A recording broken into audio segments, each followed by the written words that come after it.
I think that is very significant because now we are really raising our will and our motivation to look at the magnitude of the problem. Our topic this week is the will to challenge for business and community development.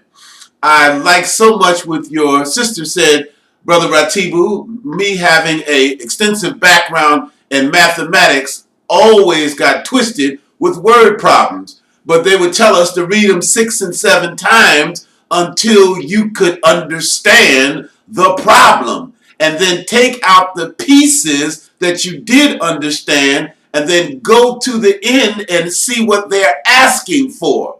And when we look at ourselves, we have pieces. We have the economic piece. We have the educational piece. We have the entertainment piece. We've got the labor piece. We've got our men in prison piece. We've got our health challenges, a law system and legal system that does not work for us many times. We've got politics that we can't control because we can't buy our politicians. We've got religious quagmire that was fed to us by the very people who institutionalized us in bondage. We've got all of those pieces. Now we have to go to the end and say, what do we want?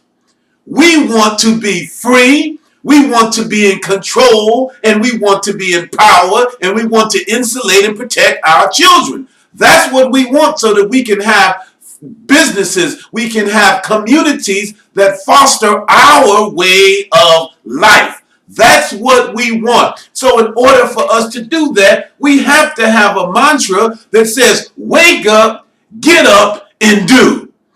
That's something we've got to inculcate in everybody in our community, and every African-born man and woman in America in our community. Every 2-year-old's got to be saying, wake up, get up, and do. We got to have the 5-year-olds saying, wake up, get up, and do. It has to be our mantra that we begin to put out into our community so that we can make meaning about enlightenment, stimulating, and transforming our community in America. When we begin to see the aspects of the word problem, we begin to look at the end we want, and we develop a mantra to move that. Then we begin to expand and believe in ourselves, and we stop looking to the external world to define who we are, what we're doing, what we need, and where we're going. Over to you, Brother Ed Bright.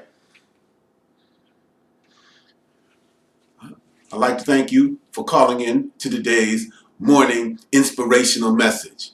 It is our hopes that we develop the ability, the will, the capacity to begin to look at what we need, look at where we're going, and look at what we need to do in order to get there, so that we can wrap our arms around our community and begin to move it towards what we need to be, what we need to do, and what we need to have.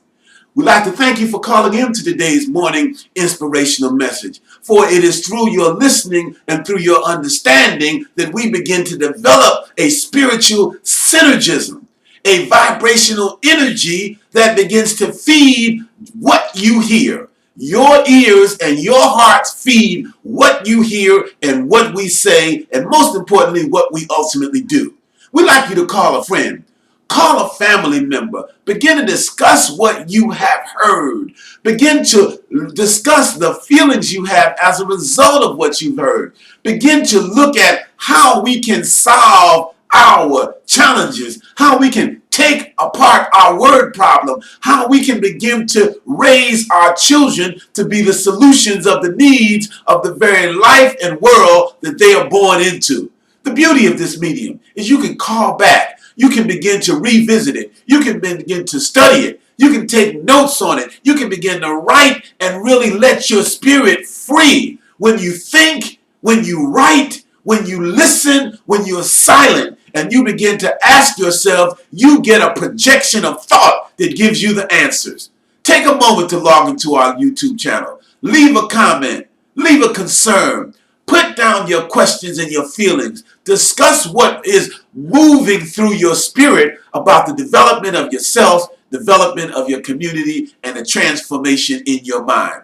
We look forward to bringing you this message of optimism, this message of power, this message of transformation and development for our growth and understanding. We look forward to bringing you this message of stimulation that begins to move us in the direction and with the flow towards the freedom, the organization, the development, and the resources we need to begin to tackle the challenges in our community. Go out and have a great day and make your life free. Make it happy. Make it exciting. Make it fulfilled. Develop it. Create it. Be the artist and sculpture beauty in your world. First in your mind, then with your artistic talent, and then with the spirit of your heart. And touch those around you and bring them that color. Bring them that beauty. Bring that the effervescence of the rainbow of freedom and organization, control, and development. This is your friend and brother, Brother Tambuzi, saying, have a great day, and we'll see you next time.